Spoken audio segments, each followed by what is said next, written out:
I'm sorry.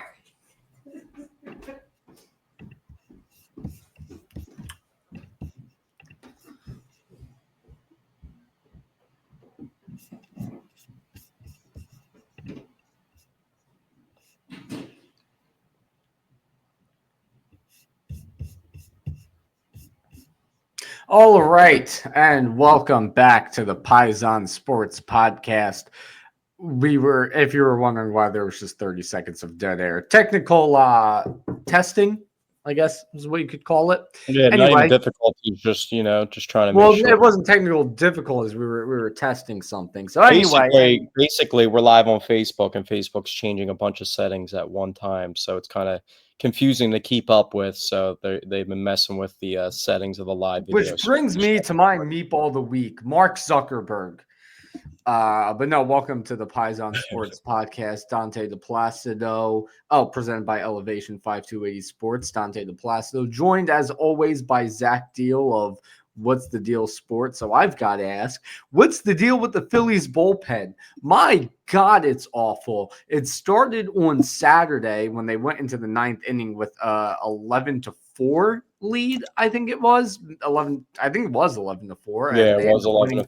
11-10 because they just let Jordan Romano stay in there, giving up run after run until they finally put in Jose.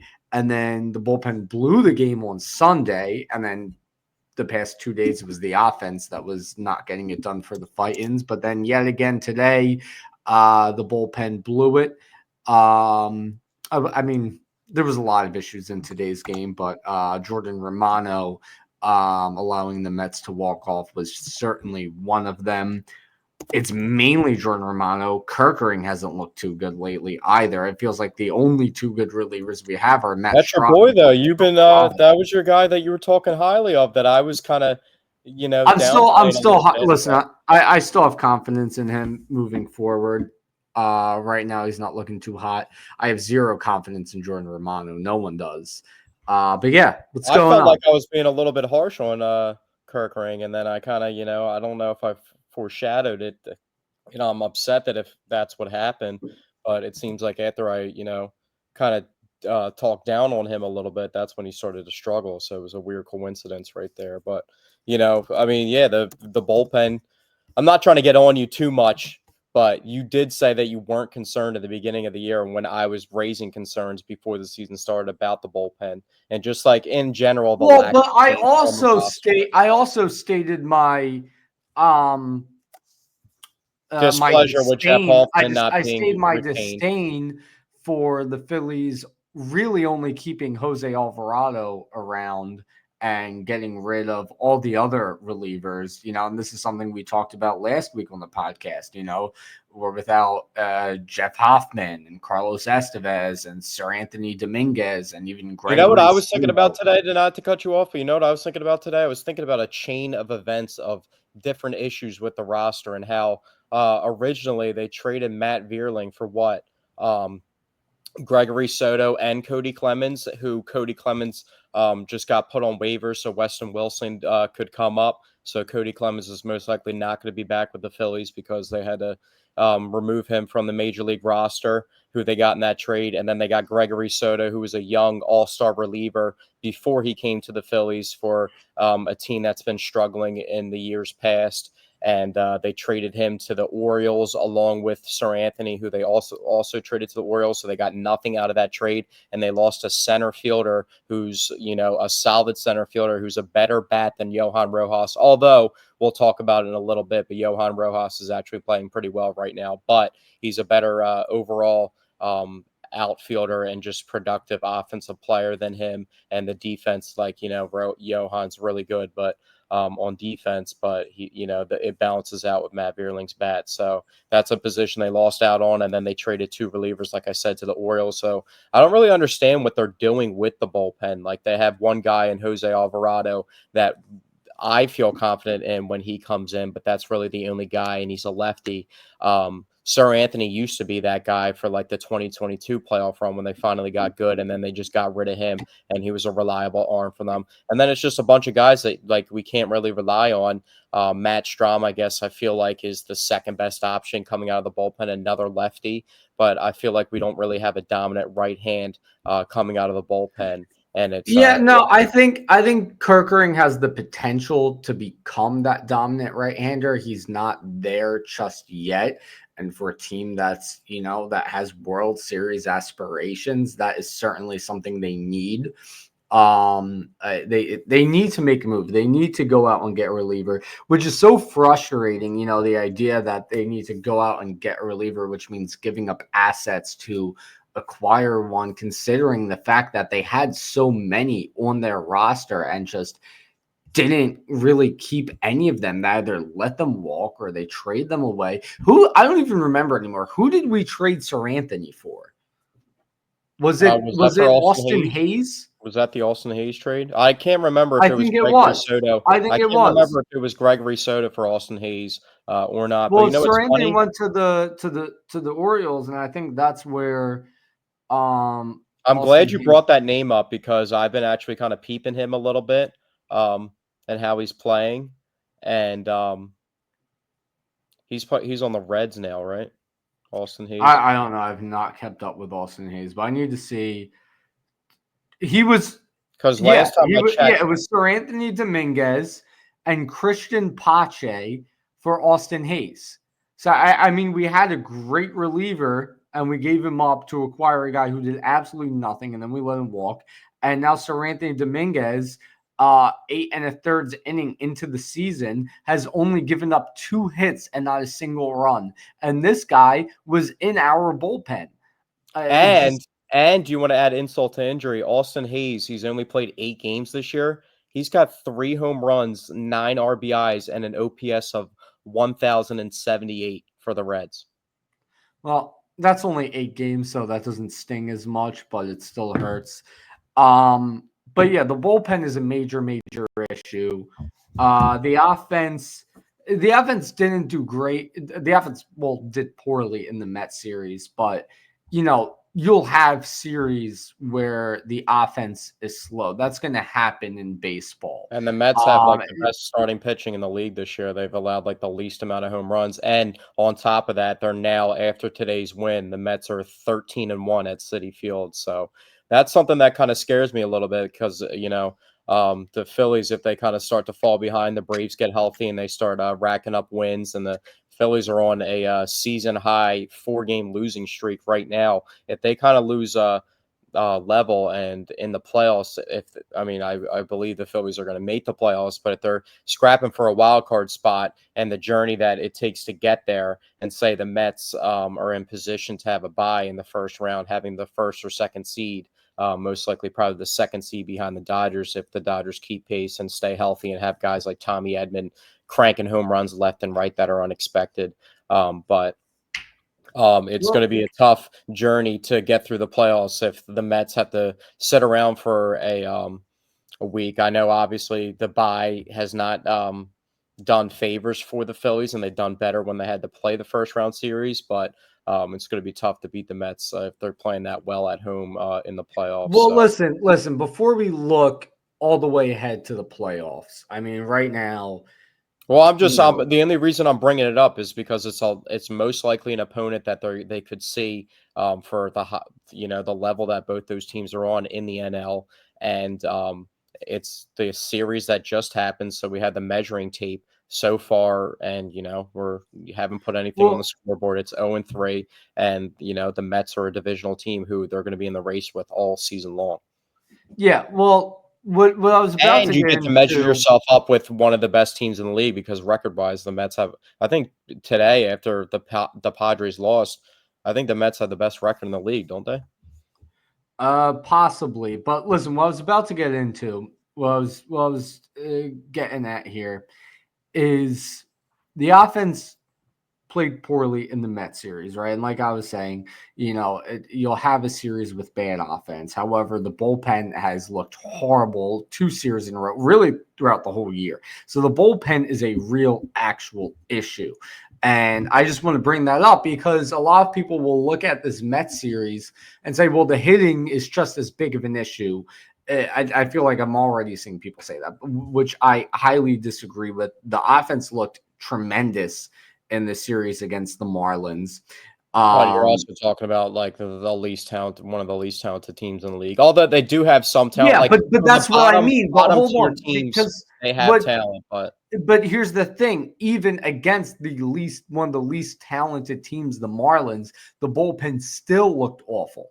So it's clear and obvious that the bullpen is the much, much bigger issue. It's the issue that needs to be I agree addressed with that. You know what's immediately. crazy is that on Saturday, when you watch that game, I'm thinking to myself before the Romano absolute collapse, I'm thinking to myself, like, this is the best game the Phillies have played all season long. How many hits did they end up with on Saturday? It was like 18 hits or something. There was so many guys that had numerous hits, and it was a bunch of guys that like needed themselves to get back on track.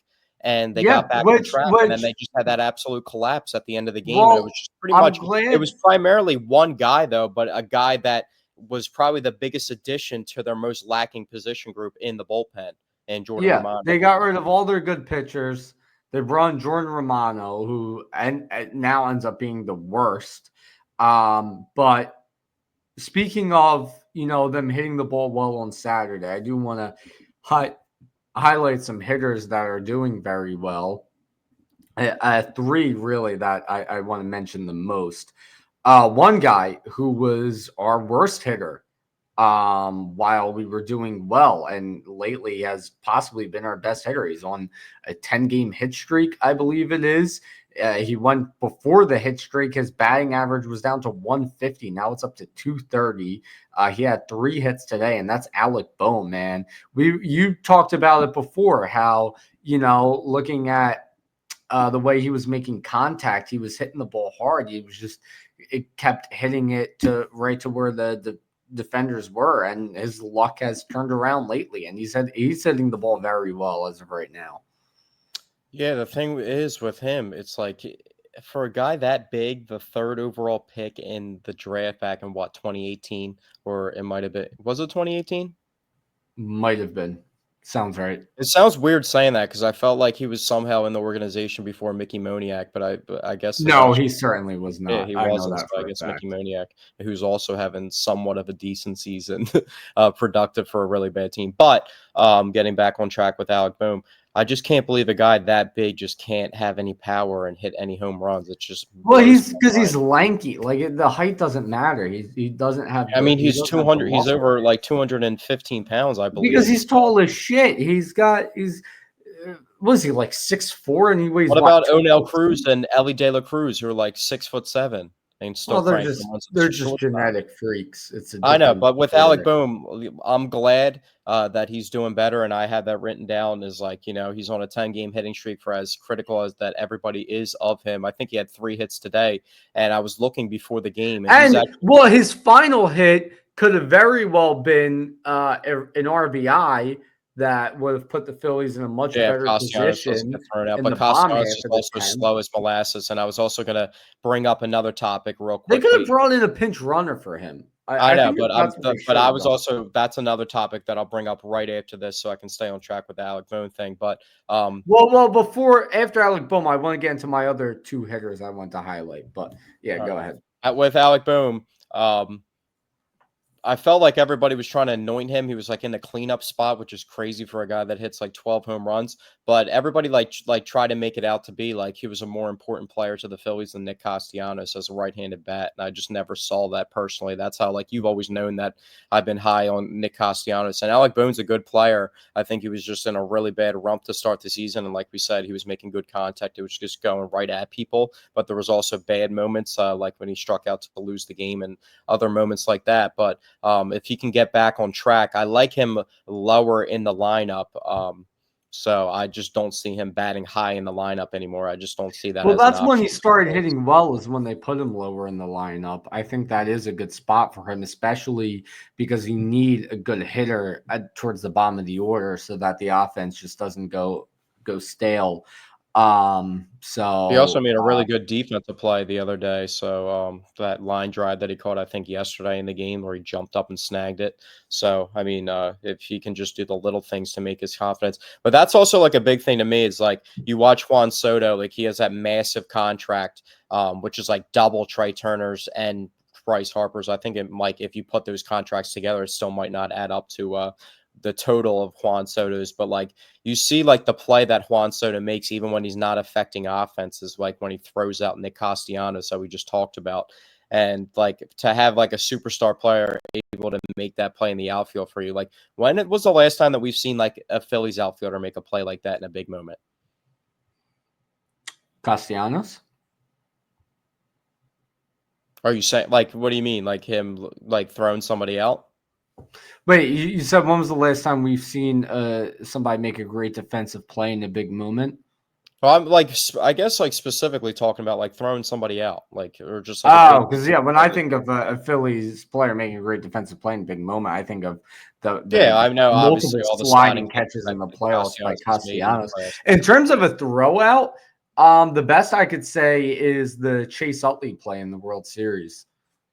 Dating back that far. I'm talking about like on like players on this current Off roster. the top of my head, I can't think. Oh, off the top of my head, I can't think of a huge throwout Because in Johan the Rojas playoffs. makes like good like diving plays, but he's never gonna like come up and just like absolutely can somebody at the plate. You know what I No, mean? Center field. he makes great plays in the outfield with his speed. But that brings me to the next guy I want to talk about, the guy you're mentioning right now, a guy who I said I think this year is going to be his breakout year. And now with Brandon Marsh injured, this is his opportunity, and he's currently nailing it. He's batting 317 right now. It's a smaller sample size, but he's been doing a great job at just getting base hits and getting on. Yeah, and I think that he's winning the center field job, and he deserves to keep that job. But the question that As of I right now, raise, yeah, absolutely. If he the keeps this question, up and Marsh comes back from injury with how bad he was performing, then yeah, keep Rojas out there. but I mean, also Edmundo Sosa is another option that they explored. I don't know if they would do that long term, but he's just always coming through when you need him to, and he's always on base too. Like all the time, he's just on base. Like gets on. It feels like Edmundo Sosa gets on base 2 to 3 times whenever he's in the lineup. But Johan Rojas, I raised the question: is he doing enough to win the center fielder job? Amongst what's on the Phillies roster currently, or is he actually doing a good enough job to win this job out of like them making a trade to like upgrade that position Um, yeah, or that's bring a somebody thing. in the I think offseason like like if a long he, term? yeah, like I think if you go to the trade deadline and he's, let's say, for sake of argument, he's batting above 300, which is quite unlikely. But if that were to end up being the case, then yeah, you roll with him in center field. Maybe you make a Yeah, but trade that and was also upgrade that left field. wasn't that that was the thing before where um they kept, I mean, also trading for a center fielder. I don't know how much sense that makes with Justin Crawford in AAA That's a already good playing point. the way that But he it could be maybe like a veteran center fielder and who Luis you Robert's trade still going to for be a out there, 1 year still going to be the rental most rather Luis Robert's than still going to make be a the guy. trade for like a Luis Robert. But you could always put him in. You could always put him in left. Like you could always make that trade for an outfielder. And Max Kepler is always upgradable. Although he hasn't been playing too bad. But finally, the Also, what real quickly though, also with Johan Rojas, you say if he's batting around 300 around the trade deadline, one last year they told themselves that I forget the guy's full name for some reason, the South Jersey's pitcher Tyler something. What was his last name? That was pitching for them around the deadline. Tyler Phillips. Tyler Phillips, they said he was good enough for them to not make a move at that position, and then he fell off after 3 games, and then obviously that wasn't the correct move Yeah, to make. but But also, that is a also, lot different, however, because no, it but was like also such I'm a going to small tie it in sample too. size at the You time. also the first year that Johan Rojas came up to the majors, he batted 300 in the regular season for the rest of the season, and then absolutely flunked in the playoffs. So I Which he mean, was a rookie, I've never blamed him for that. And then this year seems like it could be his breakout year. We will see. One guy who's having a breakout year as a leadoff hitter is Bryson Stott. And if we want to talk about hitting streaks, Stott was on a 9-game hitting streak himself until they brought him out as a pinch hitter today, where he didn't record a hit. So that unfortunately ended his hit streak. But man, ever since they put him in the leadoff spot, he's been absolutely getting it done. Yeah, and I just raised another question to myself. Is like Stott is, he's performing extremely well in that spot, and I like him in that spot personally. But do we really trust him getting the most amount of at bats, like in a playoff situation, on the roster? Yeah, that might be tough. That's a good question, but it's also like if they go into the playoffs and he's still having a great year in the leadoff spot, then do you really want to take him out of that leadoff spot where he's been performing so well? Maybe you roll with it for the first series, and if they make it past that series and he's doing poorly in the leadoff spot, then maybe you go back to the more traditional Kyle Schwarber leadoff. But as of right now, I mean, this is a role that's working for him. This is the best hitting we've really ever seen out of Bryson Stott. Yeah, so I The only mean, other spot, the thing that's tricky about that is the only other spot you can really put him is probably 5, because you're going to have Bryce and Schwarber needing to be somewhere 1 through 4.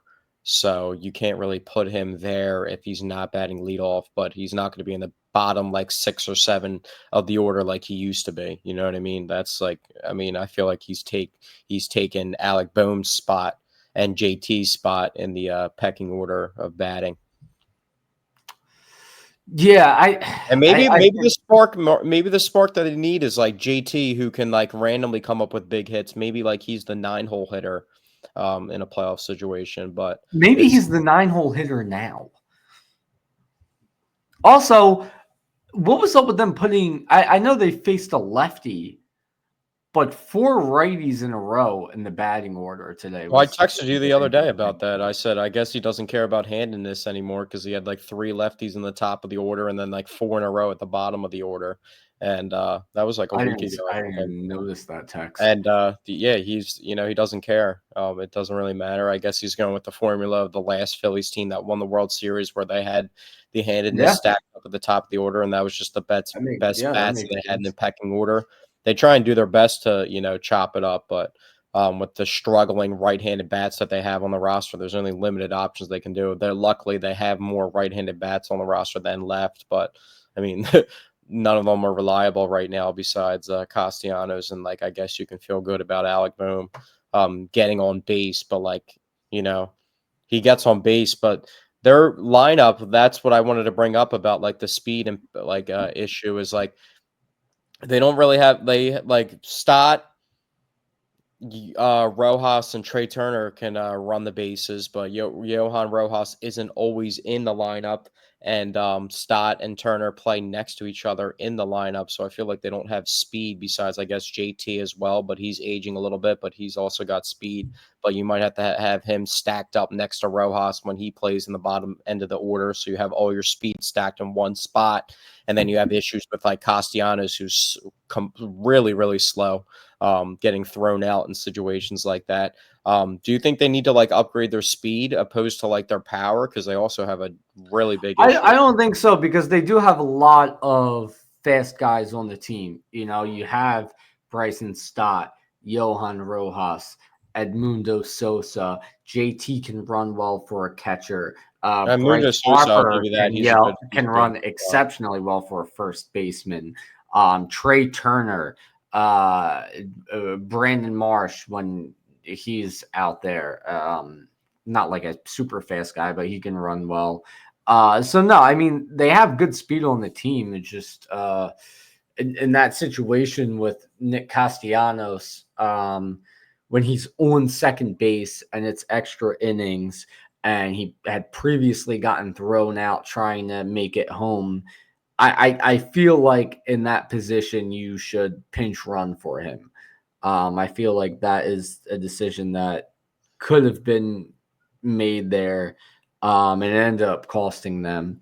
However, who knows? Maybe maybe Jordan Romano would have blown the game no matter what. Maybe even if they had a 3-run lead going into the bottom of the 10th, Jordan Romano would have found a way to give up 4 runs.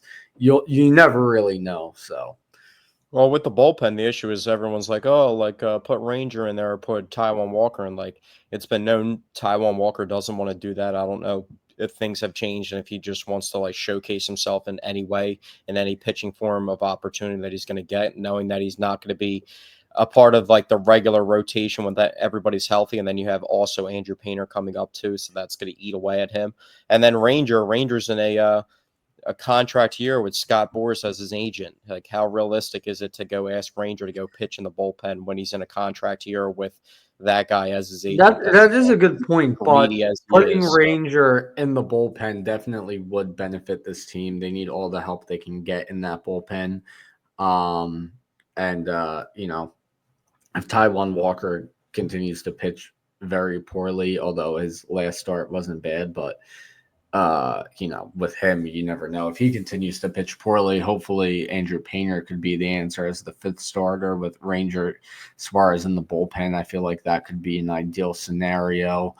But who knows? Anyway, before I have a couple things I want to bring up. Did you see the picture of? I got a couple more things in terms of baseball, but all right, what's up? Did you see the picture of Cooper DeJean and Trey Turner?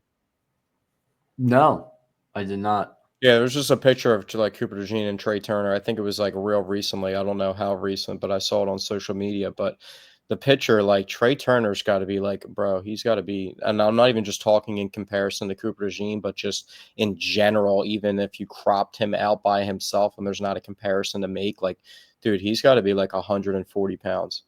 Like this is something I've been saying. I don't know if he got lighter because I thought he was listed. He does not look like a professional athlete. I thought he was listed at like 165 before that I saw that, which is already light to begin with, but it is like, hey, he's like, a fast shortstop, so it is what it is. But like, you go on Twitter real quick and just type in Cooper DeJean, Trey Turner, and then look at that picture, or I can just like send it to you real quick. But yeah, let me see if I can find it. But yeah, Trey Turner is a very slim guy. We talked about Mookie Betts, who like has more general pop than Trey Turner at bat, being like 150 pounds from being sick to start the season, but he's still hitting home runs and stuff, and he's probably obviously getting back up to shape and everything. But like, I don't know if it's an issue with pop with Trey Turner, who only has 1 home run, which was a big home run in the 9th inning. What was it, a couple series ago, to win them that game, but. I don't know if like the weight issue is like a issue with his power, but I mean, this dude looked like Barry Bonds Jr. in the World Baseball Classic the summer that we signed him.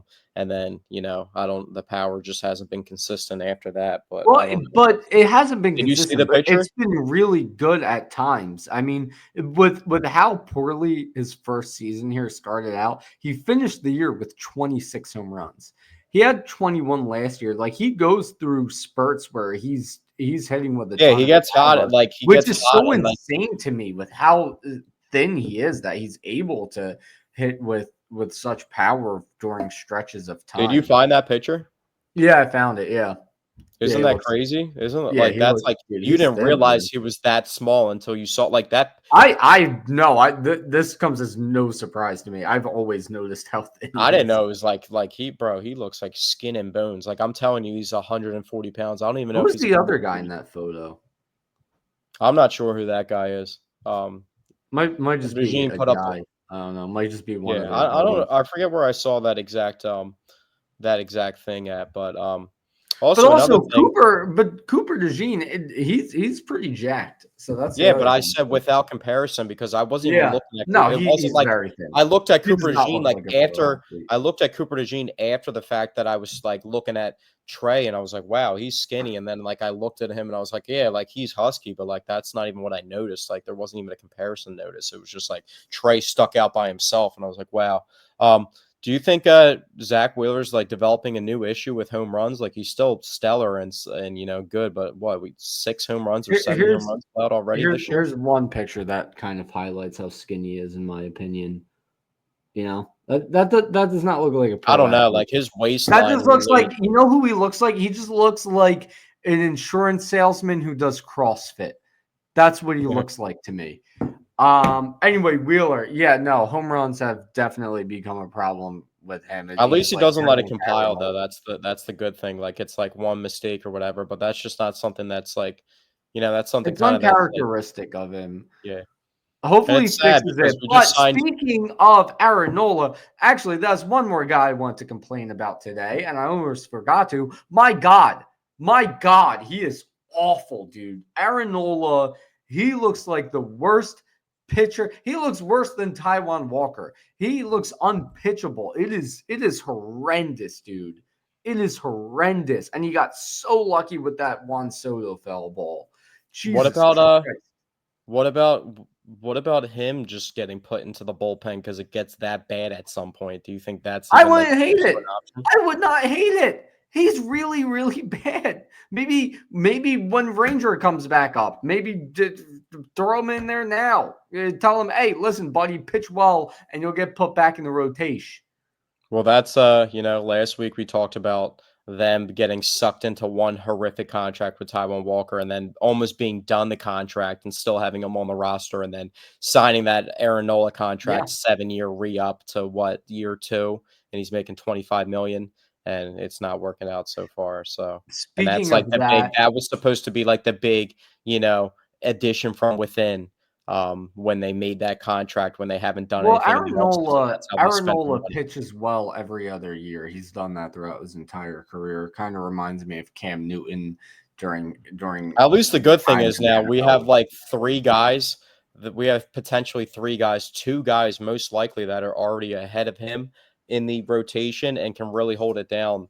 But they're both lefties, so But I feel like I would feel confident about Aaron Nola still as like a 4th or 5th arm in the rotation. But it's just going to be tough to eat that contract out if this is like the trend that's going on. And I don't want to jinx it with Zach Wheeler because I don't even think that's like the case with him. But if he starts to decline too, with both of those big contracts, as like their 2 ace, I mean, I guess I wouldn't say that. They got Christopher Sanchez on a really good contract, and then they'll probably re-up Lazardo, I would assume, trading for him, and he's still at a good young age. But Yeah, Jesus has been pitching well. Hopefully, and then Andrew Painter was Sanchez's that third injury is guy nothing who can serious. He's potentially pitching make it well. up into the mix. So, But but yeah, at the end of the day, before we end the Phillies talk, like if these issues continue, they need to they have to do something. And I think, a lot of mhm. people are pointing to, do you think Kevin Long might be that guy that has to get canned, the hitting coach? He might be the guy that needs to Potentially, but the bats did really well against the Marlins. I think right now the pitching it's the coach. Marlins, though. You keep bringing up the Yeah, Marlins. It's but the Marlins. the pitching has been bad all the time. So I think maybe if anything, the pitching coach might need to get looked at. But let's move on to some NFL draft talk, baby. We got this draft tomorrow. Yes, sir. So let's start off real quickly. We'll look at some odds specifically catered towards the Eagles. I'll try and find a player because you know how they had like specific players that are listed that you can bet on, like this team to draft this player. Yeah. It's all like Oh my God. Wait. I now remember the one thing I wanted to talk about that I was going to put my notes, but I forgot to. I thought of something. Okay. Because speaking of odds, now hypothetically, this is just a question. Hypothetically, if you could place a bet on if the Eagles will go the entire draft without trading any of their picks, what do you think the odds would be on that bet? to trade no picks. To not trade a single pick. If that was a bet to place on the Eagles for the draft, what do you think the odds would be? Probably like plus 1,400. I'm thinking like plus 20,000. No chance. Dude, the likelihood of the Eagles not making a single trade during the entire draft, are you serious? I mean, you have a better chance of Johan Rojas hitting 30 home runs this season. No chance.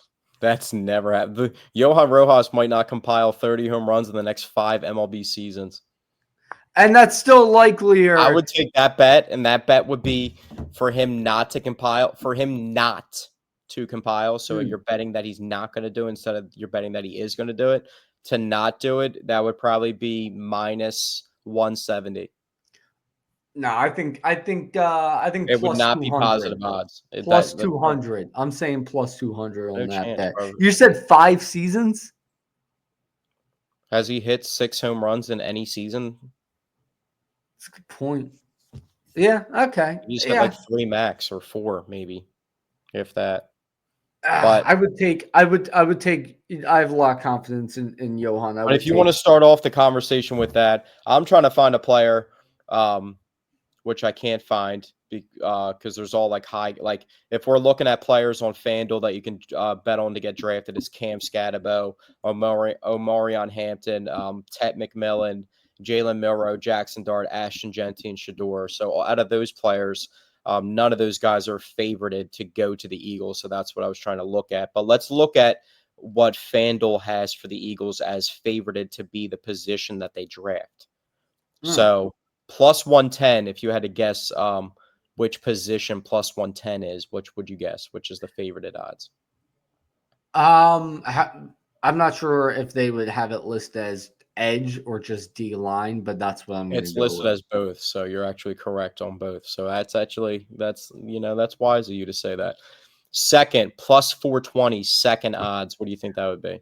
I'm going to say it's a position group that I don't agree with, but I see a lot of people thinking this could be a route the Eagles go, and I'm going to say offensive tackle. Offensive line, just in general. So that's just okay. Yeah. Group. So offensive line. Two for two.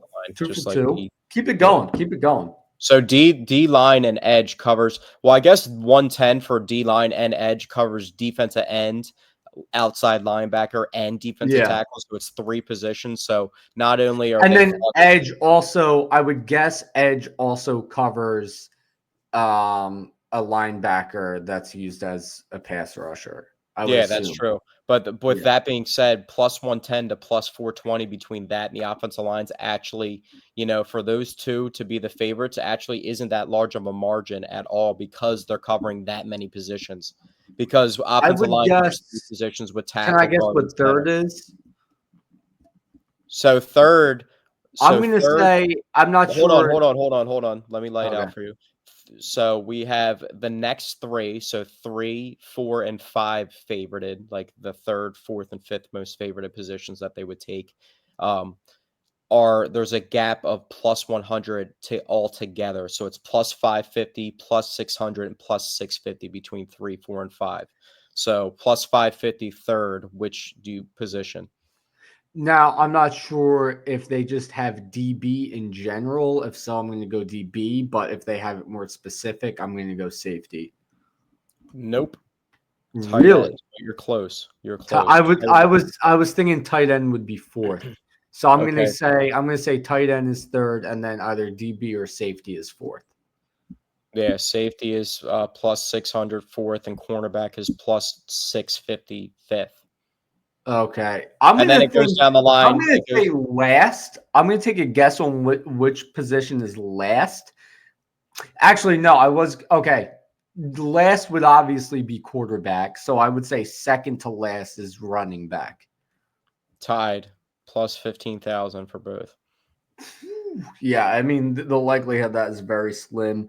I'm going to say, what would third to last? Also, which this wouldn't happen, but this would be a scenario. This is listed as the first player drafted. So this isn't the first round pick, first player drafted. So if there's somehow some weird scenario where a team trades up with the Eagles for like a quarterback and they move into the 2nd round and don't draft somebody in the 1st round, and then they go and draft like Jalen Milroe with like the 55th pick or something like that in the 2nd round, just because he's the best player there, and that'd be that would probably be the only path for quarterback, but that would not happen. You know what I mean? But that would be the only path, or like the best player available in the 2nd round out of a trade out. The same scenario would be a running back, but I just don't think they would do that. Yeah, I don't think there's any. That's plus 15,000, and then behind cornerback for 6 highest odds is receiver at plus 1,200, which there's a good chance that there's like a first to early second round talent sitting there at 32 for the wide receiver position. So, there's actually a chance that could happen. And then linebacker, off ball specifically, plus 1,900, seventh highest odds, which there's not really any off. I mean, Carson Schlesinger from UCLA, but I don't really, see that happening. So, but I heard a lot of movement of like what the speculation was for like a while with certain picks. So I'm very excited for this draft. But if we're talking specifically for the Eagles, we know a position they're not going to be drafting, obviously center. I was somebody that will come out and say that I said two guys aren't guaranteed to get contract extensions.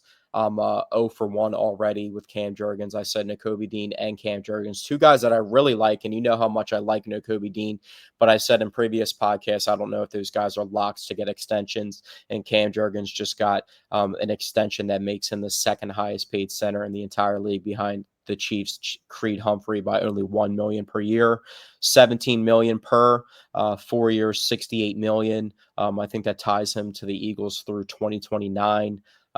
He was a player that was handpicked by Jason Kelsey to be the succession, filled in at guard after sitting and backing up at center his first year, filled in at guard his second year, and then made his way to center and was a Pro Bowler this year. So obviously, they're not going to draft a center. That's the fourth big contract they've given out to an offensive lineman. So offensive line being second favorited on that list. I mean, do you think that would be a waste that they even consider an offensive lineman when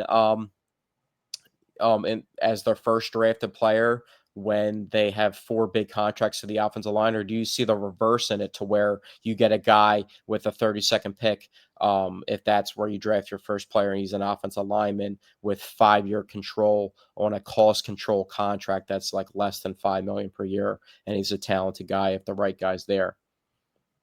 I think it would have to be, it's not for the Eagles to do it, but for me to agree with it. I think it would have to be a situation where they don't really like anyone on the board currently. They don't really like a trade that involves them trading back. They can't really negotiate a good trade that they like and they're comfortable with in that scenario. And the best available player is a top tier offensive line. I think that is the only situation in which they should draft offensive line in the first round. Because we talked about last week, it's another topic for me that we'll talk about in a little bit, but specifically last week, for the people that watched, we talked about, I asked you the question, pointed towards if like an offensive lineman is like falling in the draft, would you actually go up and target in a trade up? Yeah, no, I wouldn't. No, I would not go up to. I would not go up to get one. And it would have to be that scenario that I just laid out, and then the offensive lineman that's available is like 2 or 3 picks ahead. And would you say that offensive lineman has to be able to play guard too, if it's like a tackle? Because I would say so, because you can't put all your eggs in the Tyler Steen basket. Although I am quite fond of him, and then it just opens up more possibilities. But right now the offensive line is completely set. Mailata set. Jordan, Landon Dickerson set. Pretty much the entire Cam Jurgens set. The tight end position is the only. Lane Johnson. I mean, he's got a couple more years left. I think it's right now it would be too early to take a first rounder that you expect to be your next Lane Johnson, because then what's he going to do? Just sit around for a couple of years? So I could see maybe in like the second round, you take an offensive tackle who you plan to eventually take over for Lane. Definitely in the something third. that you got to remember too is like that they like to have like that sixth lineman that is always able to fill in, and Tyler Steen's already played that role. And even though Fred Johnson was the guy that filled in at tackle last year when needed, early in the season when Mailata and Lane Johnson got banged up, but Tyler Steen played tackle in college, so he has the ability to kick out and do that. Like the other thing to note as well is with Jeff Stoutland, you don't need a guy in the first round. I mean, as long as somebody has the raw abilities, Stoutland can turn them into a Pro Bowl offensive lineman. And especially when you still have a couple more years left of Lane, it's worth it to take an offensive tackle in the third, fourth, maybe even fifth round that has all the raw talent. See if you can shape him into Lane's replacement. And then if that doesn't work out, it's not like you're out of time. This is Lane Johnson's final year. That you have some room for trial and error here, which, in my opinion, if they did attempt a trial and error situation, the likelihood of it being error is quite low, in my opinion. I mean, the only offensive lineman I can think of that, even Jeff Stoutland wasn't able to do anything with was Andre Dillard. He was just soft. He was just soft in general, and just with the tackle position replacing Lane, I'd rather go spend like a premium first round pick when the time comes to go get his replacement. When the time I'd comes, rather I like your scenario that you're painting, but it's too soon right now. I know. I like the scenario that you're painting, but I'd rather go get an interior offensive lineman because I feel like that's more realistic to get an interior guy in those later rounds and develop him into like they can get anybody in the later rounds, and Stoutland is going to be able to shape them. I think as long as they stick to the idea of just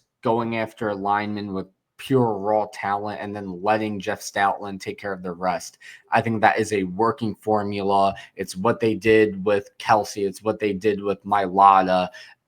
You could kind of say Landon Dickerson because his raw talent, his strength was his biggest strength. And it ended up working out with him. Yeah, but the thing about him is like I will never like say that he was like steals the complete wrong word. I would never say that he's like a guy that wasn't as advertised before. Like if he wasn't injured, he's a top 15 pick in that draft class. Yeah, no, absolutely. But what I'm saying from here Alabama, and is like going into the draft, it wasn't like, he was one of those offensive lineman talent where it's like he has all the technical abilities, but the size and strength wasn't quite there. Or a guy who his specialty was his technical abilities. He was just all power, you know what I mean? And Stoutland was able to take care of the rest. So that's why I'm kind of using him as an example. But talking about what they do need to do in the first round, what's been working the past few years and even led to a Super Bowl victory is going defense, man.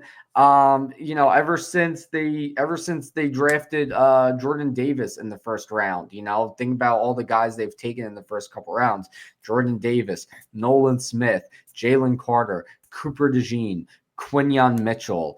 I'm not sure if I'm forgetting anyone, but they've gone heavy on defense in the first couple rounds the past few years, and it's been working. It's gotten us a Super Bowl. The defense was a huge part of that Super Bowl victory. They've lost some guys on defense. I think we need to stick to that formula.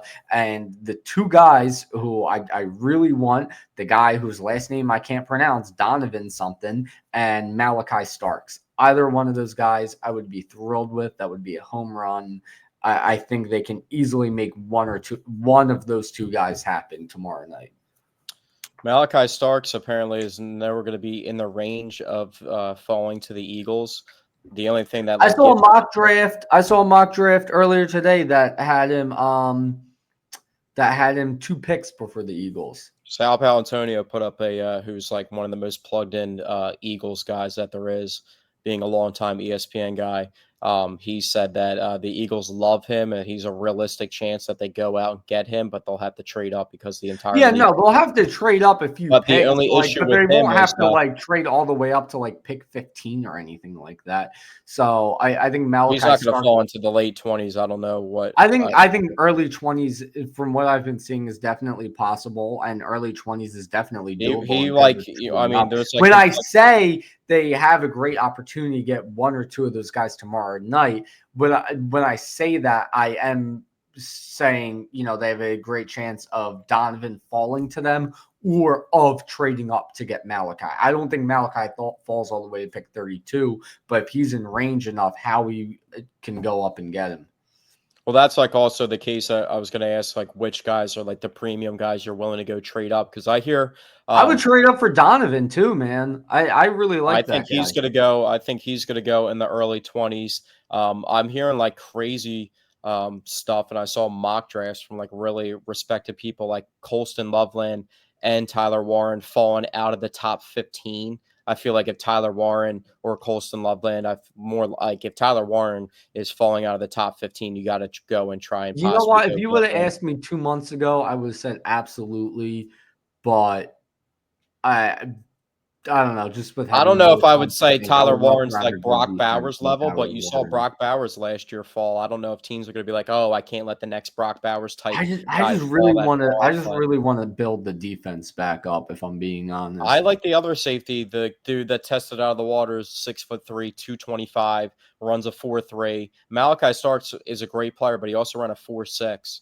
So, I mean, he's a great instinctive player, makes a lot of plays, and I don't think the speed's going to be an issue. But if I can get just an absolute freak that is 6'3", 230, cracking people with already the secondary that I have built there, and a guy that's a little bit more favorably athletic, because you also got to think Reed Blankenship's issue is like he's a 4'6", 4'7" type of guy at safety, so you can't have two slow safeties back there covering, regardless of how instinctive that they are. So I'd rather that. You know what? That is a very good point that you. And do you think there's any coincidence that remember how shocked we were when we found out? Are you referring to Nicky Mamwari? Oh, okay. There's another safety. I like the Notre Dame kid. I watch a lot.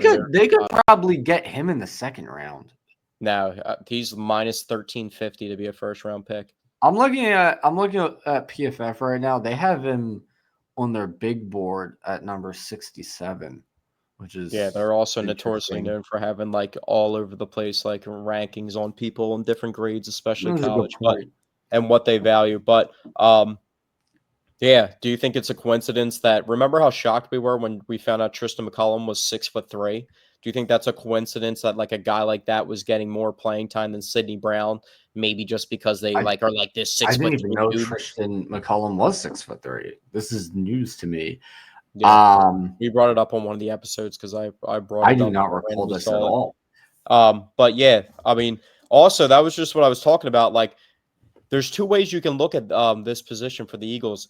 At pick 32, if they trade the 32nd pick and they get out of the first round of this year, if they trade it for a future first round pick, most likely that future first round pick is going to 99% going to be not the 32nd pick of whatever draft they get it from.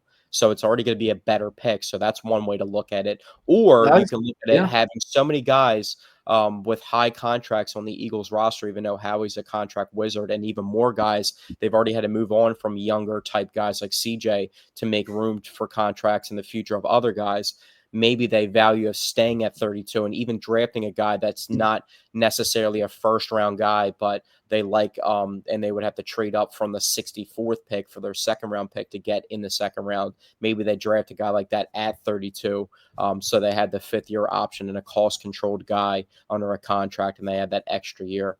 Because like if you go the easiest thing that I see, like scenario wise, say they go and get like a tight end in the second round, which would be a steal. Say that tight end is crazy productive because he's really talented and he's playing alongside A.J. Brown and Devontae Smith, and he's even more productive than Dallas Goedert, and he's out there more often than Dallas Goedert, which would make him like if Dallas Goedert played 17 games, he would be close to like 800, 900 yard receiver as a tight end, which is really good for a tight end. Say a guy comes in like that as a second round pick and does that for his first 3 years and has like really good seasons. He's going to be up for a big contract after 3 years as a second round pick, as opposed to like having that extra year of control. You know what I mean? So there's different ways you can look at it. Yeah, but if, I kind of favor the side of like, I see both of them and like know the contracts that they have and like having 5 year control. And if like the right guy's there, like I'm willing to trade up but I'm also willing to trade out. And that scenario keeps playing in my head of like, if you Listen, trade I'm into willing like to a future do. draft, you're going to get a pick that's not the 32nd pick. Say it's like a whiff, like a team look at like how the Bears are benefiting right now from the Panthers. Like the Bears love Ashton Genty, but they're sitting at 10, and there's a lot of steam now towards Ashton Genty being the 5th overall pick for the 49ers, who drafted Leonard Fournette back in the day, drafted Travis Etienne out of nowhere with the 24th pick the year that 49ers didn't draft Fournette. What? 49ers didn't draft Fournette. I said Jaguars. Oh, I thought you said 49ers. You might have said 49ers by mistake. No, I meant Jaguars, but I'm pretty sure I said Which, the Jaguars. yeah, that makes way more sense. But the Jaguars, that's where all the steam's at right now. So say, the Patriots are reportedly going to draft Will Campbell, who's not seen as one of the top 5 best players, but a position of need for them.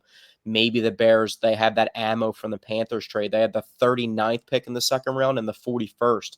They have ammo to go up and maybe possibly take that pick from the Patriots to jump ahead of the Jaguars to get a running back. You know what I mean? So I'm willing to, say that the Panthers are still don't have a second round pick because of the result of that. And they ended up giving the Bears the first overall pick from that year because they wanted Bryce Young, which ended up as the first overall pick after they drafted that quarterback. Like, say the Giants want to come up and get one of these young quarterbacks and they want to move up just like a spot or two to pick 32, but like it's the Giants. Say they offer like a future first round pick. Like, how can you like pass that up, knowing that it possibly could be a top 5 pick? You're saying if the Giants want to move I'm just up saying in general, no. I I was just asking about that specifically. You're saying the Giants trading up from their spot in the second round up to pick 32 to land a quarterback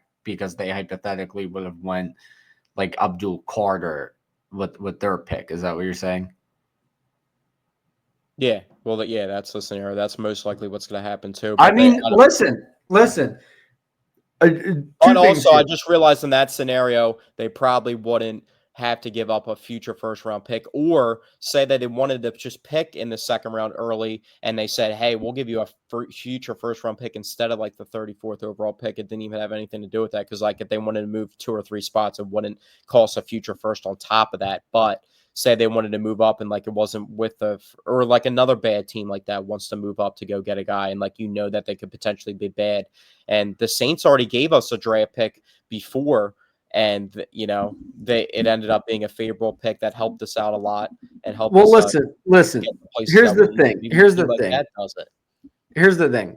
I am not opposed to trading up nor down, as long as we take a quality player on defense, preferably at edge or safety.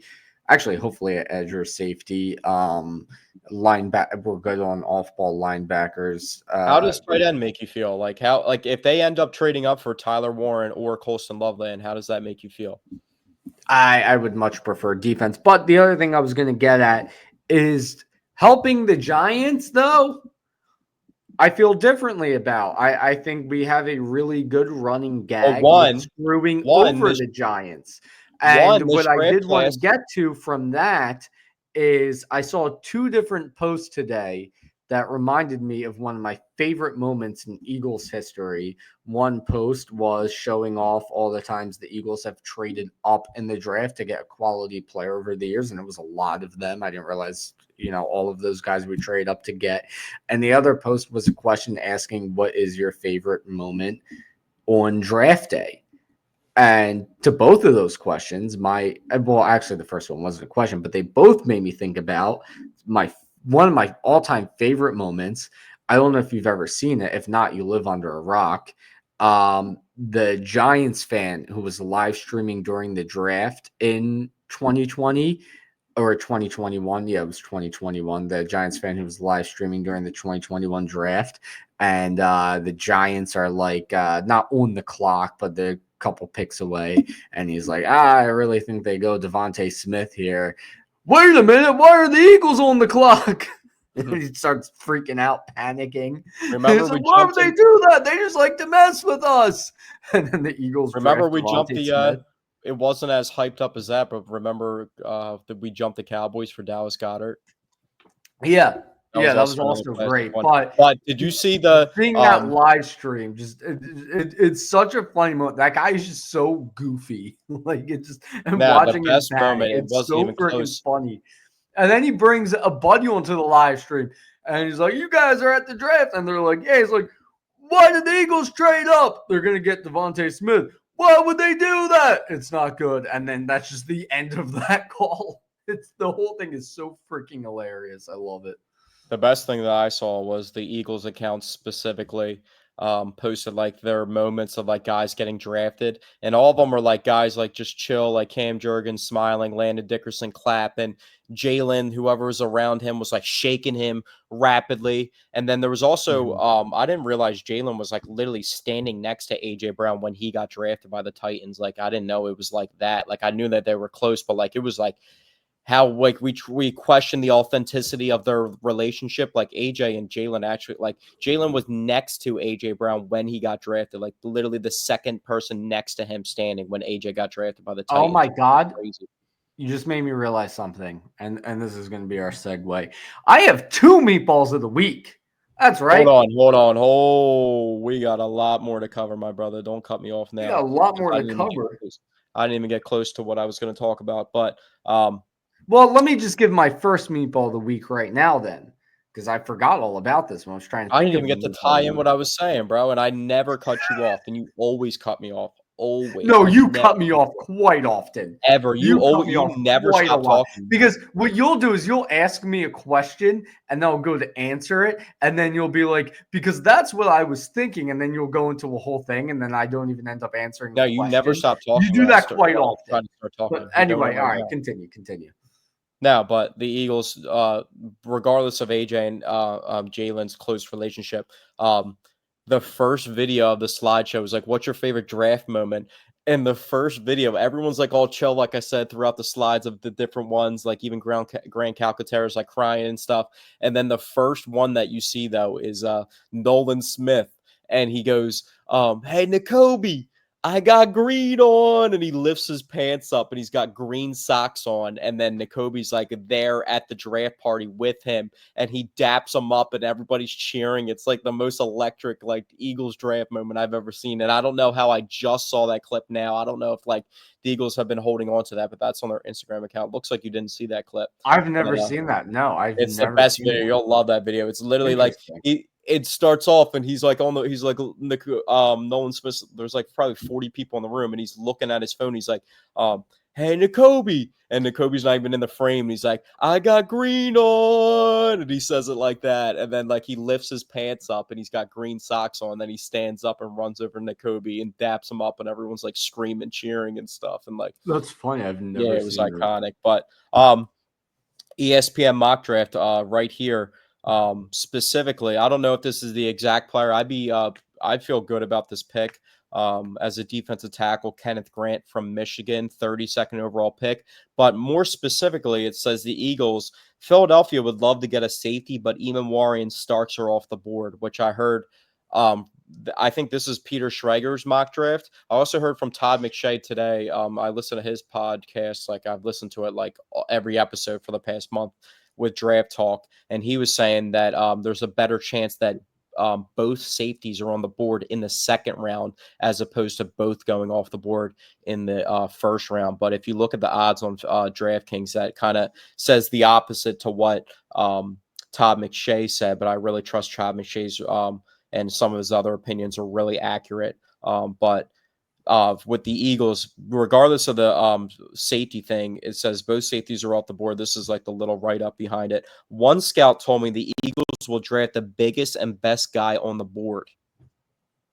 And Grant obviously fits that profile. He's 6'3", 340 and runs crazy for Yeah, a guy. I don't hate the idea of them going interior D line. Not even that, just like specifically the biggest and best guy on the board. So that could mean offensive lineman, but that's just interesting. I hope not offensive lineman, but I think they definitely could afford to add some talent to the interior D line. I mean, Also, which guy do you think? right now is your two best interior pass rushers. You have Jalen Carter and Muro Jomo, who I have a lot of confidence in, but it's more of a question mark.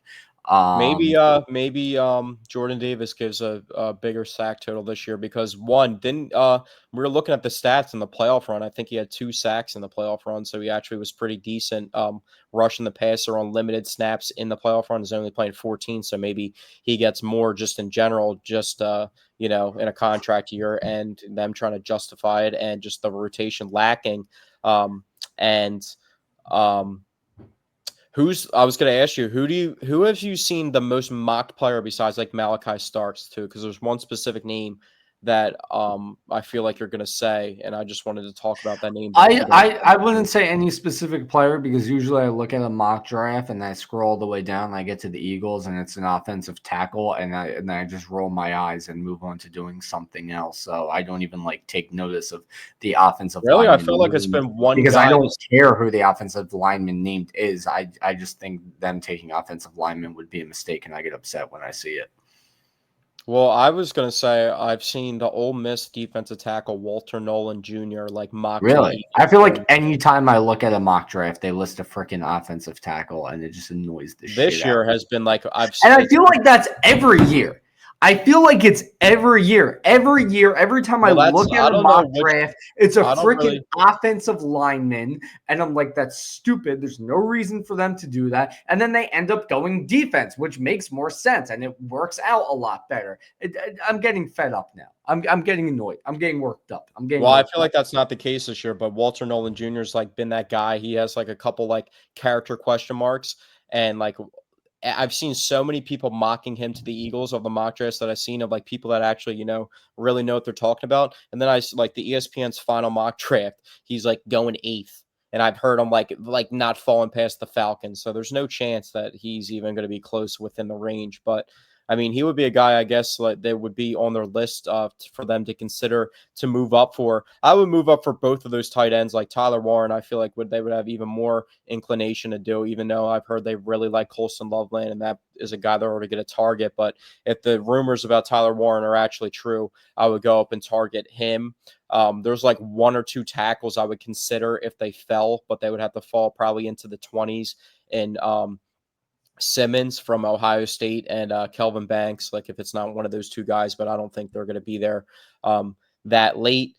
Defense at like edge, I mean, there's a couple guys I would trade up for, but I feel like a lot of edges are going to go in the top 10 picks, like they're low key or just like the top 15 in general. There's a lot of teams around that range that need edges, so they would have to trade up for one. I don't know if I could justify that when you would be getting like the 5th or 6th best edge, maybe at that point trading all the way up as opposed to like the best tight end or something like that. So I just want to pick the best player possible. I'm down to trade up for those safeties too.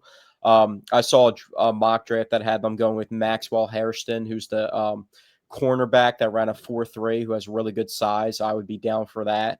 I saw them just sitting at 32 and getting him. I don't think he's going to be there just because he's a big guy that ran a 4.3 and he makes a lot of plays on the ball. So I just don't see him being there, and I don't feel like there's another guy from East Carolina, a smaller school guy, which they haven't been afraid to do that with. Quinyon Mitchell last year, and it worked out. They the kid from East Carolina, Shevel, he's like gigantic and runs really well too. He could be a first round pick. So cornerback, I'd be down, but like also I want to get the most out of Keelan Ringo. So safety. I'm like fixated on safety or tight end, if we're going to be completely honest, just because I feel like there's a chance that they can land one of the top 2 guys at that position group. And those guys are extremely talented. It's just at a position that's not as valued as other positions, but those are also 2 positions of need. And if you can get a top, 1 or 2 guy at that position of a position of need, you're checking multiple boxes in the draft process. So here's the thing. Here's the thing. I think overall they don't have a huge position of need because, like, let's say they don't go safety, right? I have confidence in Sidney Brown. Let's say they don't go edge. I have confidence in Nolan Smith and Jalix Hunt. If they don't go offensive line, of course, I have confidence in Tyler Steen. If they don't go interior pass rusher, I have confidence in Moro Jomo. So whatever position they do go with, I won't be upset that they didn't go with one of the other positions. And corner, Keeley Ringo. It's like if they do go safety, then it's like, oh, okay, now I won't get to see what Sidney Brown's made of. If they do go corner, okay, now I won't get to see what Keeley Ringo's made of. So then if they don't go with that, then it's like, okay, at least now we get to see what we have with this guy, right? And it's not like if they don't go with one of those positions that now we're like, oh no, we have a hole here because I have confidence in one of those guys. I think they're all upgradable positions, but not positions of need, you know? Like they right now they have upgradable positions, not positions of need. I think that's the best way I can put it.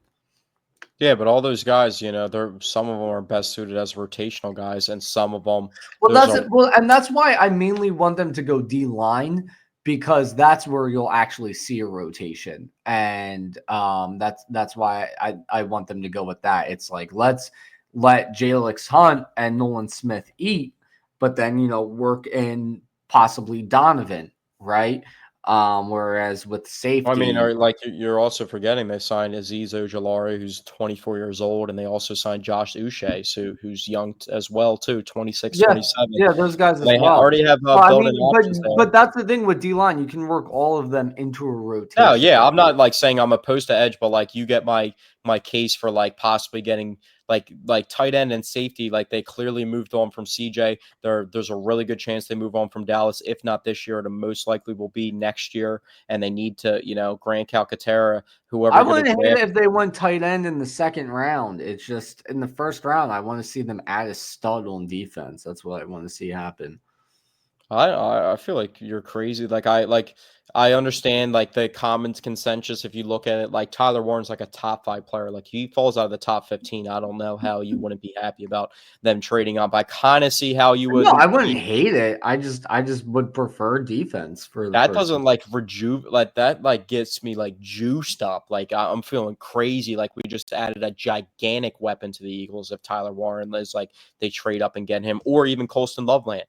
I would feel juiced up, and I would feel juiced up about getting a young 6'3", 230-pound safety that runs a 4.3 that has a 42-inch vertical that kills people and picks balls off in coverage.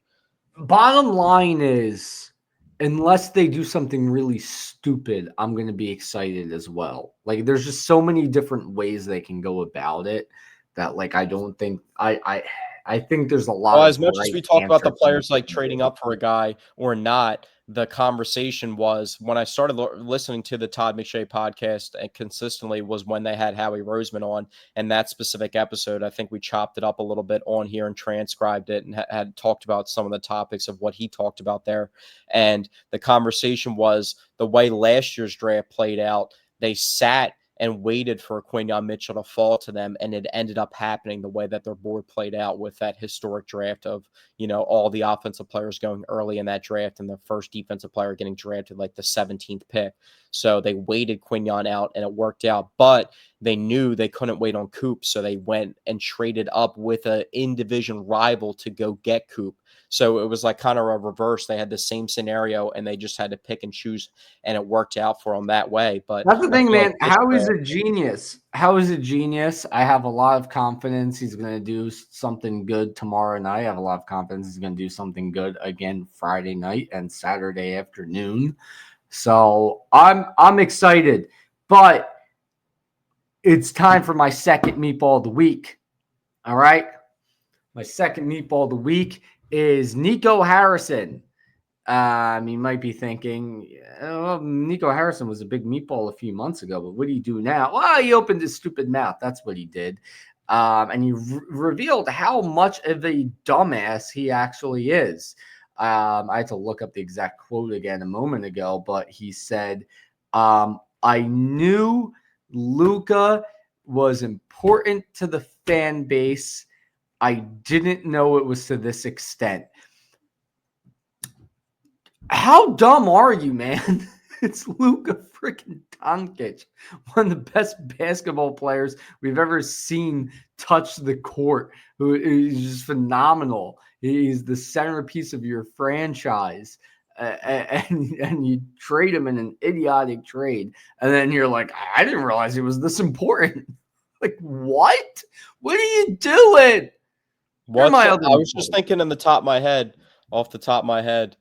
I mean, like outside of LeBron leaving Cleveland, and that was just like a different type of situation. Like he left because like he wasn't getting help around him. He had to drag all these really bad teams with no help to the finals. So he left in free agency, and the way he went about it might is like the perception of why it went that way. And there was hate, but like there were still people that like just were absolute diehard LeBron Cleveland fans that just like were absolutely heartbroken. There was probably the majority of those people, and there were just most of them that were angry were acting out in spite, but still love LeBron low key. But like with Luka, he didn't have a choice to leave. So like, I guess LeBron, like him leaving and going to Miami is like the biggest like NBA, like, fan base, like just being shook by a player leaving in recent memory. Cause like maybe I guess Kevin Durant leaving to go to Golden State was like close to That was that a as big well. one. Because that was Actually a also big like one. we found out about that on like a Saturday right after like the 73-9 team just lost to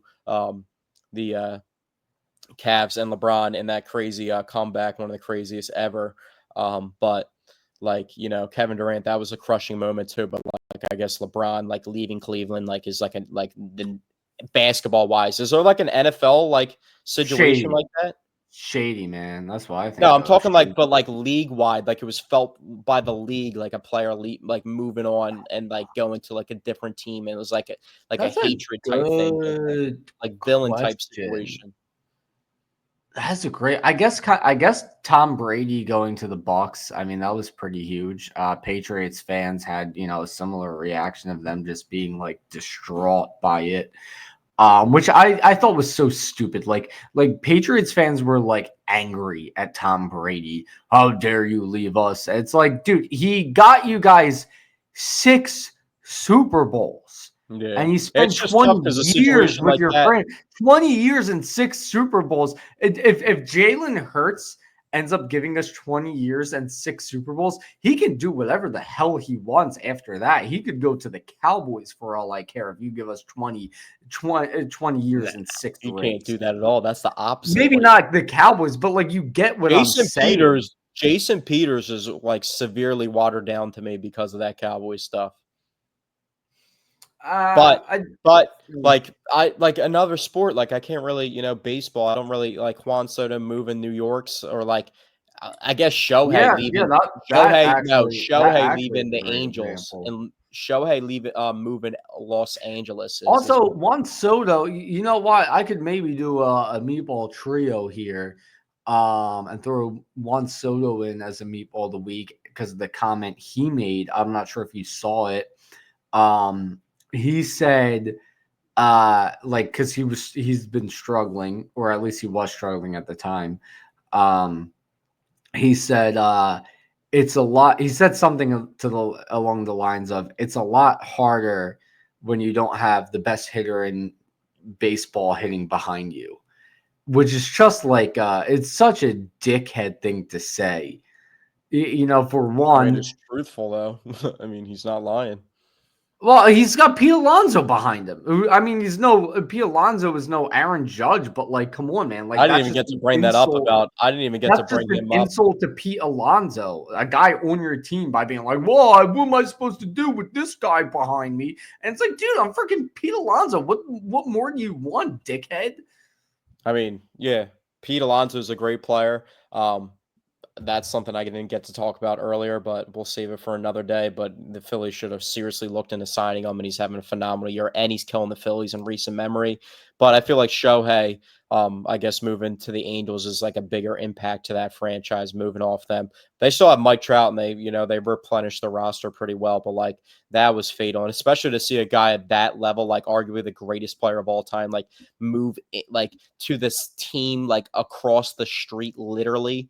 That's extremely tough. So I guess that's like comparable to that. But yeah, another heartbreaking player moving on from a franchise and balling out.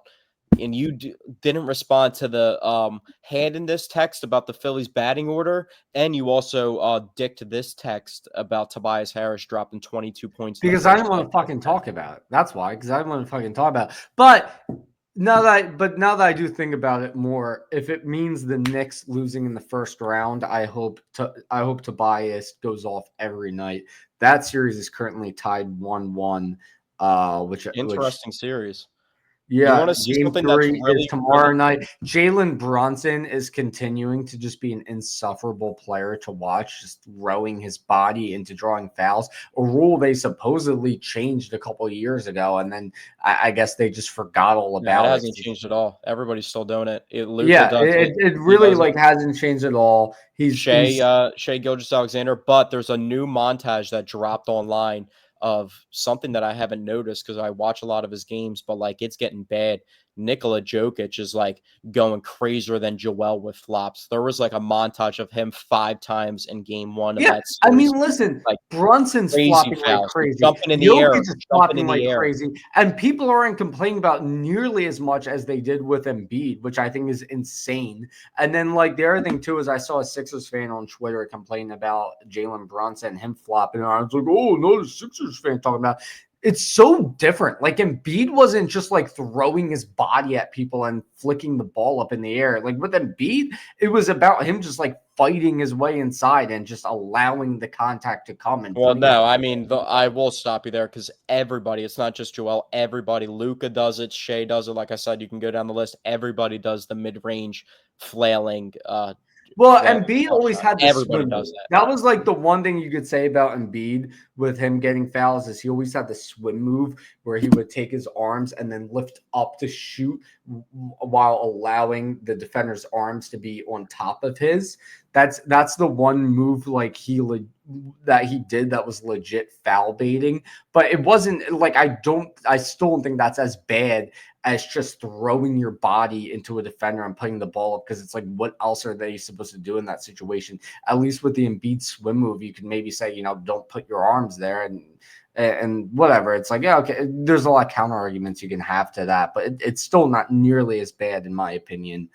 But overall, Embiid, like most of his fouls, like I think I can say objectively, like I think most of his fouls were not foul bait fouls. If you watch Embiid play basketball, anytime he has the ball down low, he's getting freaking hacked, man.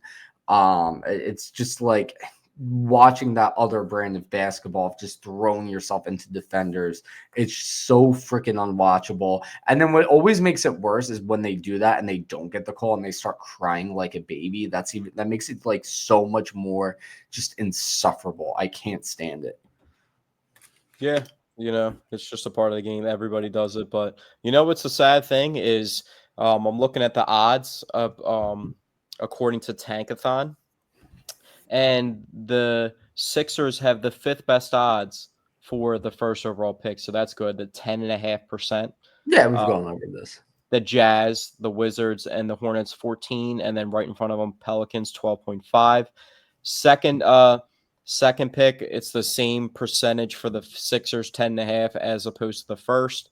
Also, another note: Ace Bailey just declared for the draft. I think either today or yesterday. So That was a game. I thought it was funny when I saw that news report about Cooper. Yeah, I thought that was funny to even say. Shit. That's like Cam Ward's gonna be the first overall pick. That's like saying that. But third overall pick, 0.1% chance higher. So 10.6 as opposed to 10.5 for the first and second picks, and then 10.5 again for the fourth pick. For the fifth pick, the Sixers have the 2.2% chance, and this is where it gets sketchy. The sixth pick, which they keep, I think is 19.6% chance, and then seventh pick is 26% chance. So that doesn't scare me though, because the percentage of all those other picks before that you mentioned combined is like 63%. So it's like, yeah, they have the like higher odds for the seventh pick than any other pick individually, but all total, the odds to stay in the top 6 are much higher than 29%. I know. I just hate the assumption that it's going to fall out in the 1 through 5 current odds order, because if they get jumped by at like one team or two teams knocks them Well, if out. they get jumped by one team, they keep their pick. If they get jumped by 2 teams, they lose their pick. Which there's I guess a 29% And that chance pick was from the Al Horford trade back in the day. If we're going to talk about players that are flourishing in the playoffs, they were former Sixers during I this don't playoff get how run. this motherfucker is still alive. He actually started tonight too, because Jason Tatum's actually hurt and not playing in game 2. So Al Horford, Ben Simmons is playing playoff basketball and the Sixers aren't. Think about how crazy that is. Ben Simmons is playing playoff basketball and the Sixers aren't. Obviously, we mentioned Tobias already. Former Sixer JJ Redick is the coach of the Lakers, which is just a crazy thing to say, who was one of their sharpshooters for years past. So if you look at the list of contributors that are still playing playoff basketball that used to be on the Sixers, obviously James Harden as well. Well, Ben Simmons, he is playing playoff basketball, but through 2 games, he has James 2 Harden's points, literally better 3 than he was in rebounds, Philly. and 3 assists. I know James Harden is playing way better now. It all pisses me off. It all pisses me off. But that's that. Well, you look back on that trade and like the way that James Harden's playing now, and just like still justify them getting a bunch of role players back, or like we just traded one of probably the 30 best players in the history of basketball and got nothing back. Yeah. Well, we Think still about that have for a second. picks from that trade that we can make something happen with. But as of right now, yeah, we have. Yeah, but I mean, yeah, I guess so. And I guess I'll be excited for that draft too. Like the Eagles are in an interesting spot with their draft, and the NFL draft is just exciting in general. But like to potentially have another lottery pick for the Sixers, which is uncharted territory in the past decade because they've been playing in the playoffs, but like was such chartered territory for so long until they got things right. And is going to be an interesting dynamic, but I'm fully here for it. And just watching the NBA playoffs, like, I really want this team to turn things around quickly, and I feel like they have a good baseline. But well, we have to wait until I just want to check to see which year it was again. We have to wait until 2028 for that LA Clippers pick. Hopefully, Harden's retired by then. Ben Simmons doesn't blossom back to being himself. Ben Simmons is not going to blossom back into himself. Yeah, I mean, the chance. I think 2028 was a good year to get that pick because I think it's just enough time for the current team to fall off and not enough time for them to rebuild. At first, I was worried it would be too far. I thought they could fall off and rebuild by then. But at this rate, I think they'll still have a solid year 2026. I think by 2027, they'll fall into mediocrity. And then hopefully by 2028, be a bum team. But anyway, that's in the future. Also in the future, tomorrow night's draft. Looking forward to it.